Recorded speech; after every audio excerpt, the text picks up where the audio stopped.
Hello students, welcome to M10 classes. Today we are going to start a new chapter that is from biology. The name of the chapter is control and coordination. And today our topic will be nervous system and human brain. So students, please like the video and share as much as possible with your friends. Let us start today's lecture. Now the name of the chapter is control and coordination. Let us understand what does control and coordination mean. Now suppose your school is going to arrange Ganesh Puja and the responsibility to arrange this puja is given to the four students of your class who are Kishan, Parijat, Deepak and Jayashree. Now the work has been divided within themselves, and Kishan has been assigned for purchasing of idol and arrangement of Pandit. Parijat has been given the responsibility for stage decoration, Deepak for light decoration and Jayashree for arrangement of prasad and distribution. Everybody wanted to perform very well. Meanwhile, what happened? Deepak. He decorated a lot of light at the stage without consulting anyone. When Parijat came for stage decoration, she found it difficult to arrange the stage. Now, Parijat didn't consult Kishan and arranged the stage for a small-sized idol, while Kishan, without consulting anyone, bought a large-sized idol. Jayashree, meanwhile, had purchased a lot of fruit 2 days before, 30% of which got wasted. Now, what was the problem between them? The problem amongst them was the information sharing and lack of coordination. So, what would have been solution? Now, let's say their class teacher, MBB sir, he would have guided them and coordinated their effort. Then it would have been a successful one. Likewise, in our body, different organs are performing different tasks, different functions, but their functions has to be coordinated, and that is why we have a control unit in our body which is brain, and other organs, they are getting instructions from the brain as well as they are sharing information to the control unit, that is brain. So the coordinated effort from the brain leads to a healthy operation of different body parts. Students, you will also read those chapters related to nervous system in class 11th and 12th also. So let us find out what are the basics of this nervous system. These are very important. First, let's come to stimulus, whose plural is stimuli. What is this? It is an agent which causes a response in an organ or tissue. For example, temperature, touch, light, food. Now, for example, when somebody touches you at a position, it is an external agent. And when it touches you, you see what happened, who has touched you. That means a response was created. Let's say suddenly light falls on your eye. So what happens? You close your eye. So here the external agent is light, due to which the response was closing of your eye. So this is called stimulant, an agent which creates a response in an organ or tissue. Then comes a receptor. So receptor comes from the word receive. So a cell or a group of cells that receives the stimuli and transmit a signal to a sensory nerve is called receptor. That means they help you to detect an stimulus. So what are the different type of receptors here? Olfactory receptor, as you know, olfactory means smell, so it detects smell. Gustatory receptor, it receives the taste. Chemoreceptor, they help you to detect chemicals. Again, thermoreceptor, thermo means heat, so they use to detect the heat. Mechanoreceptor for pressure and photoreceptor for light. Next come to the basics of nervous system. It is very important. Now, nervous system, as you have read it in class line, it's functional unit is neuron, and it is the longest cell of your body also. Next comes nerve, one or more bundle of fibers formed by a neuron that transmits information through electrical impulse is called nerve. What are the parts of your nervous system? Now, your nervous system has two main parts, which is CNS and PNS. What is CNS? CNS is central nervous system, which comprises of two important organs, that is brain and spinal cord. Next comes peripheral nervous system. It has two types of nerves. One is sensory nerve, another is motor or efferent nerve. Now, sensory or afferent nerve. So sensory comes from the word to sense. That means to receive something. What happens? Sensory nerves, suppose a receptor receives an information, it sends that information to central nervous system, that is to brain. So what is sensory nerve? It transmits message towards CNS. What is motor or efferent nerves? It transmits message away from the CNS to the effector organ. That means it transmits some instruction from the brain to the effector organ. Again, in peripheral nervous system, there are two types of nerves, spinal nerves and cranial nerves. Spinal, it comes from the word spinal cord. That means the nerve which originate from spinal cord are called spinal nerve. There are 31 pairs of spinal nerve. And what is cranial nerve? Cranial means it comes from cranium, which is skull. That means those nerves which originate from brain are called cranial nerves. There are 12 pairs of cranial nerves. Now students, see here, this is a structure of a typical neuron. So here you can see this is the cell body and this is the nucleus. And here you will see some hair-like structures. These are nothing but your dendrites. Next comes the long slender part here is called the axon, which has some cells over here which are squamous cells, and it has myelin sheaths and nodes of Ranvier which are not required for class 10. But you have axon terminals, or which are also called the nerve endings. So we'll read about and discuss about those. Now, neuron and its functions. So as you know, as you have seen, the structure of neuron consists of cell body, axon, nucleus, dendrites and nerve endings. So what happens inside a neuron? Now, stimulus acting on any part causes the receptor to acquire information, which sets off a chemical reaction at the dendritic tip to create electrical impulse. So whenever any stimulus causes a receptor to acquire some information, then at dendritic tip a chemical reaction takes place, due to which electrical impulse is created. Now this electrical impulse travels through the cell body and axon to the nerve end. Now what happens at the nerve end? At the nerve ending, the electrical impulse sets off the release of chemical into the synapse and starts similar electrical impulse in the dendritic tip of next neuron. So what happens at the nerve ending? The electrical impulse sets a chemical into the gap between the nerve end and the dendritic tip of next neuron, which is called synapse. This is a very small gap, and due to which similar chemical reaction, that means electrical impulse is created in the next neuron. In this way, the information is passed from one neuron to the other neuron. Now, there is a question in your book.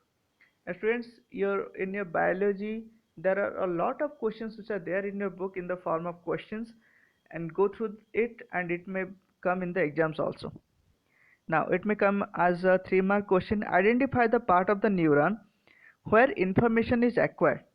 So, information is acquired at the dendritic tip, a dendrite, through which information travels as electrical impulse, which is cell body and axon, where impulse is converted into chemical signal for onward transmission. It is at the nerve ending.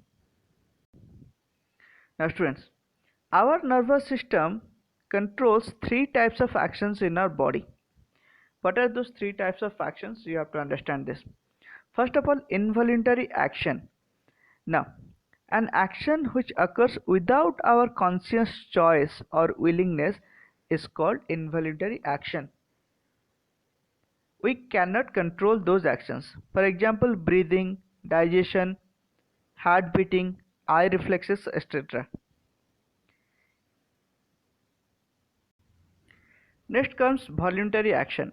Voluntary, that means the action which can be controlled by us. For example, walking and eating. Now let us understand how does this voluntary action take place. Now, how does the action take place during mosquito bite? Now let us understand the situation. Let's say a mosquito has bitten your hand.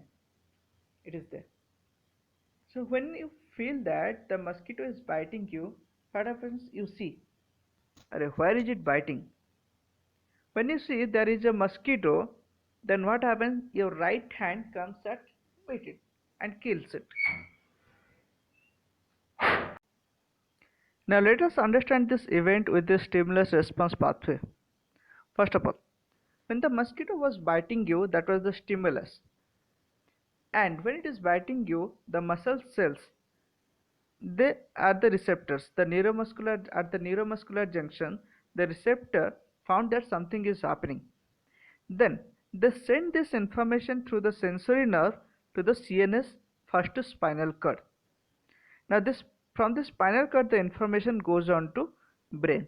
Now this brain will process this information, what is happening. First of all, through the eye it will gather the information that a mosquito is biting. So what would be the next step? He will send some instruction. Those instruction will first come to spinal cord, then through the motor neuron. Then through the motor neuron, it will go to the effector organ, that is your right hand, which will ultimately give the response to kill the mosquito. So this is how the voluntary action takes place. First from the stimulus to the receptor, from the receptor through the sensory neuron to spinal cord, then on to brain.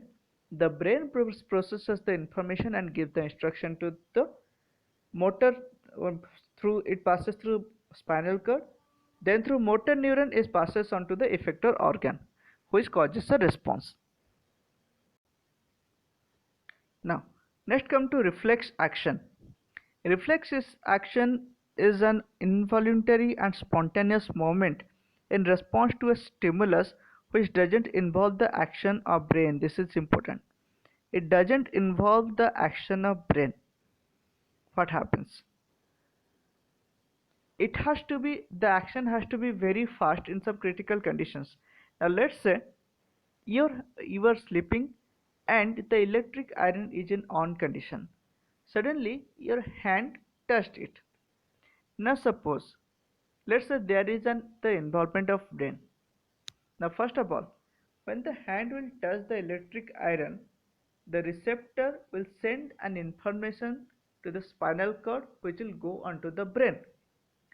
Now brain will first analyze what is happening.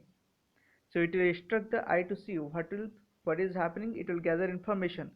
Then the brain will think, oh, there is electric iron, so you have to take away your hand. So it will again send an information to your hand to take it out. Now in this time your hand will burn due to the heat of the electric iron. Now to bypass this, to reduce the time, we have to bypass the brain. We have to bypass the role of the brain, so that time will be reduced, and that happens in the reflex action. Now let us come to reflex arc. The nerve pathway involved in a reflex action, including a sensory nerve and a motor nerve, with a synapse between the spinal cord. Now let us see the picture. Now see here. The hand is touching a hot object. Now the sensory neuron goes into the spinal cord. Now in the spinal cord, the information doesn't go into the brain. Here, through a relay neuron, it sends the information to the motor neuron, to the effector organ, and you take away your hand. So as the information is not going to brain, so the time is reduced in the action caused by the brain, and due to which reflex actions are very fast. Now see, what is the flow chart? So stimulus, then comes to receptor, the information sent to the spinal cord through sensory neuron. It doesn't go into the brain. It relays this information to the motor neuron, then comes to effector organ. Now, what is the role of brain during reflex action? So ultimately there is no role of brain in the reflex action, but the information that the reflex action is taking place goes into the brain. Now, we are going to read about the most important part of your body, that is your human brain. The human brain is made up of nervous tissue and is protected by our cranium or skull. Okay. Now, you might have seen in the picture of brain, it is very folded. It is because it increases the surface area for the neurons. Now let us see the picture. Now it is the structure of the human brain. Now the brain is mostly divided into three parts. One is your forebrain, next midbrain, then comes your hindbrain. This forebrain again has different types of organ like your hypothalamus, cerebrum, and your thalamus. This hypothalamus is known to control the emotions. Then here you have midbrain, which is between hindbrain and forebrain, and here in hindbrain there are three parts: pons, medulla, and cerebellum. Now let us discuss about those. Now first come to forebrain. Forebrain is the main thinking part of the brain. It has regions which receive sensory impulses from various receptors. Separate areas of brain are specialized for hearing, smell, and sight, and etc. That means for your vision or sight there is a different part of the brain.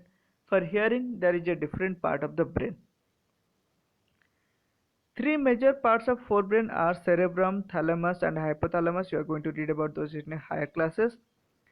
There are separate areas of association where sensory information is interpreted by putting it together with information from other receptors, as well as with information that is already stored in the brain. Based on all this, a decision is made about how to respond.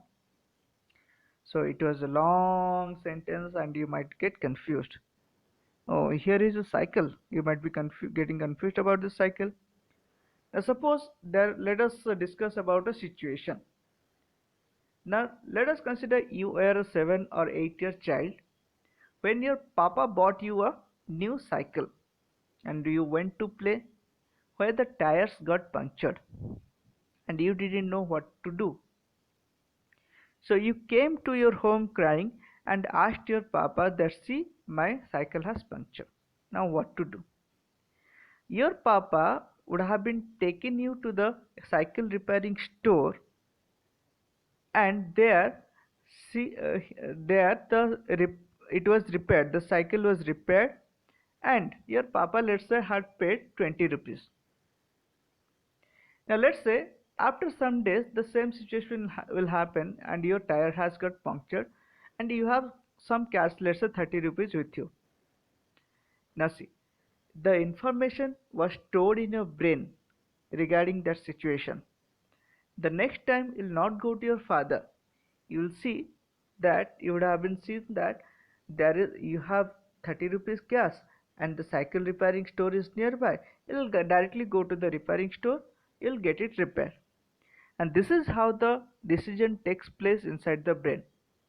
It compares with the information that is gathered from other receptors and with the information that is stored previously, and accordingly a decision is made. Next comes midbrain. Midbrain, it connects the forebrain and hindbrain and acts as a bridge and transmits signal from hindbrain and forebrain. It is associated with motor control, vision, hearing, temperature regulation, etc. Coming to hindbrain. Hindbrain has three major parts: pons, medulla, which is also known as medulla oblongata, and cerebellum. Now see, pon, pons is involved in control of breathing, hearing, etc. Medulla controls the involuntary actions like your blood pressure, salivation, vomiting, etc. Cerebellum, it is responsible for precision of voluntary action and maintaining posture and balance of the body. Example, riding a bicycle, picking up a pencil. Now you might have seen that suppose a pencil is on a table, you have seen it once, and next time you may have picked it at once without even seeing it, and that is controlled by the cerebellum. Some of the students or children, they used to ride the cycle without holding the handles.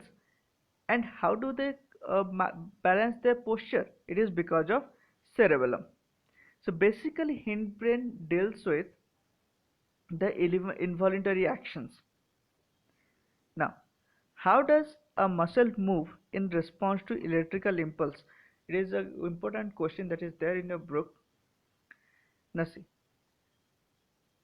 whenever your muscles, skeletal muscles, respond to some of the stimulus they try to move, the movement occurs due to the contraction and relaxation in the muscles.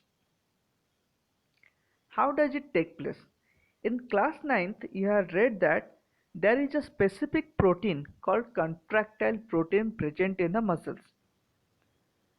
The arrangement of these contractile proteins lead to the movement of muscles, and that leads to the contraction and relaxation of those muscles, which causes motion. So this should be the answer. Whenever electrical impulse or the information passes into the muscles or effector organ, the contractile proteins, they get arranged in a specific manner for the movement of the muscles. So students, this is all about today's lecture, where we have read about nervous system, the voluntary action, involuntary action and reflex action, and the brain and its parts and its functions. So students, again go through all this information through your book, and we'll meet in the next class with a new video related to coordination in plants. Till then, take care.